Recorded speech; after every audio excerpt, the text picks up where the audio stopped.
Alright, welcome to another real estate photography tutorial. Today I'm going to talk about the gear I use and the method that I use that has sped up my workflow pretty fast.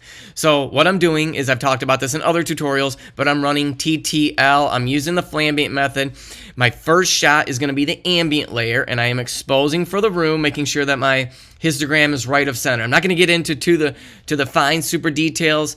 Again, this is my workflow, and if you've already been shooting the flambient method and you're trying to get faster, I suggest really trying this method out. Godox 8200. This has the power of like 4 flashes, so it's pretty much the only flash you're going to need. But if you look up flash point, let's see. Okay, I guess it is about the same price. Make sure it is going to have the TTL option on it. Okay, so you're looking at, yeah, right here, TTL. Just make sure it has TTL. I don't know if there's a non-pro version that does not offer TTL, so make sure that you get the TTL version.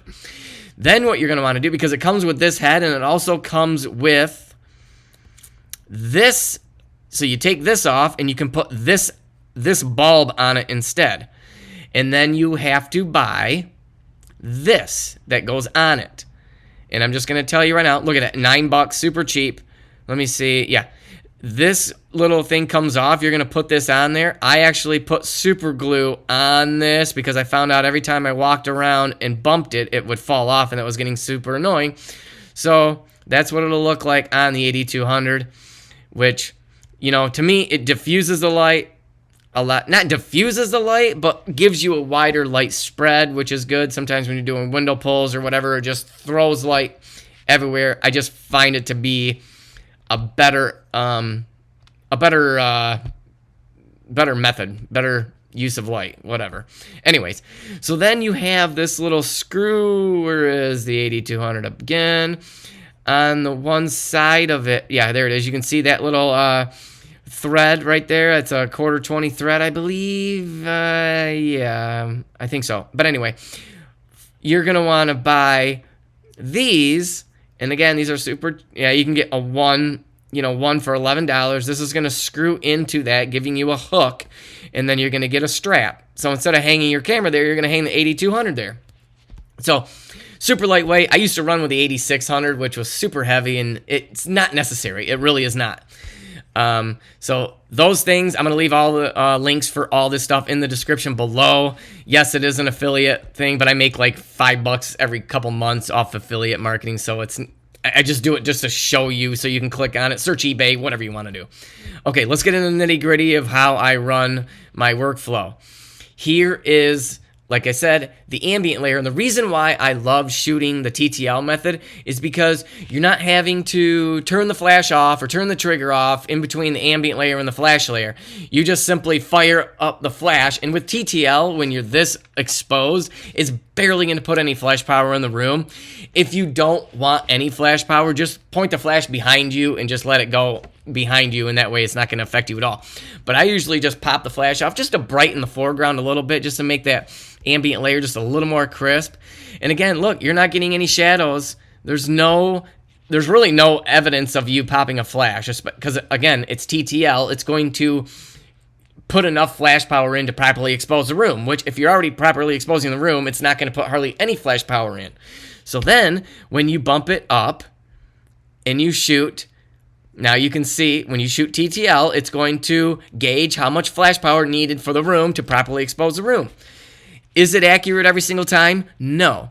I would put money on it that is accurate for me 95% of the time. Sometimes it doesn't work when the contrast is really heavy and it thinks that it's brighter than it is, and then it doesn't put enough flash power. In that sense, I just switch to manual real quick and go to like 1/4 or half power and fire the flash just to get my window view. That's it. I rarely run around and do multiple composites anymore unless I absolutely need to. And again, if you're doing that, it shouldn't have to be for every single room. Your main rooms, like the living room, dining room, open floor plans where you got to light multiple areas or do just basically window pulls, then everything else is just going to be a single ambient and single flash pop. Most bedrooms, bathrooms are going to be that way. So that's, again, if you're doing this, bedrooms where you're doing multiple flash shot composites, one on this side, one on this side, one every corner, one above the camera, blah, blah, blah.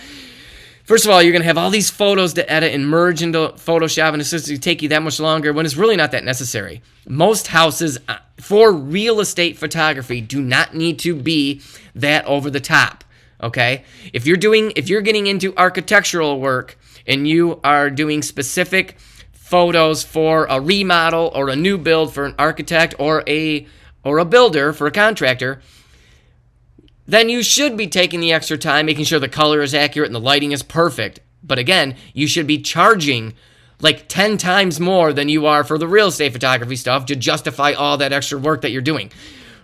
I'm telling you right now, realtors want their photos back like the same day, at least in my world. So they don't care. They would much rather get their photos back and get it like almost perfect than you to spend an extra 4 or 5 hours trying to make every photo look amazing. It's not about that. It's about getting them way better photos than they're going to be able to do on their own, and you're saving them a ton of time. So with that rant is over, look at what the TTL does for the flash layer. And again, I'm not going to go in. You just basically brush in the flash right here in Photoshop. I'm not doing this. Fix your verticals, and then bang, this is what it looks like. See the difference? The verticals are fixed. Just adding that little bit of flash makes that much better. And there you go. That is it. Okay? And then you move on to the next shot. Let's do another example. Here is, well, let me try to find it here. Yeah. Here is the ambient layer. Flash shot was fired. You can't really tell because it was barely any power.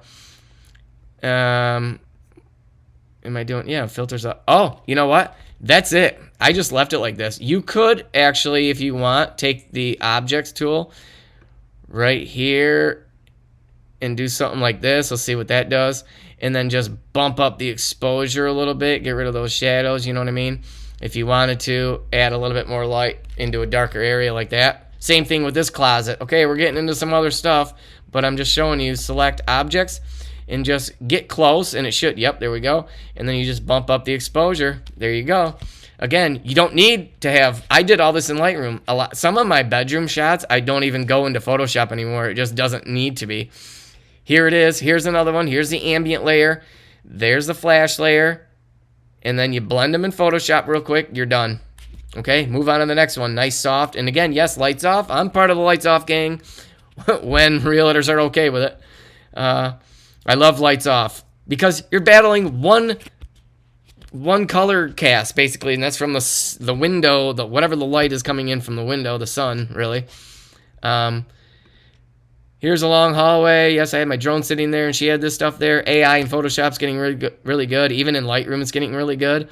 We blended for the window and blended that, deleted that stuff. We're done. We moved on. So, yeah. Leave me a comment below. I answer every single comment. Remember, all the stuff that you need to run TTL, to have that one flash on you, that's it, with the trigger on the camera, and go from there. So, again, thanks for watching, guys. I'm going to be releasing a lot more tutorials, on-site demos and things like that now that the season has slowed down and I'm able to get back to my computer to do these videos. But I thank you all for watching. We'll see you in the next one. Bye-bye.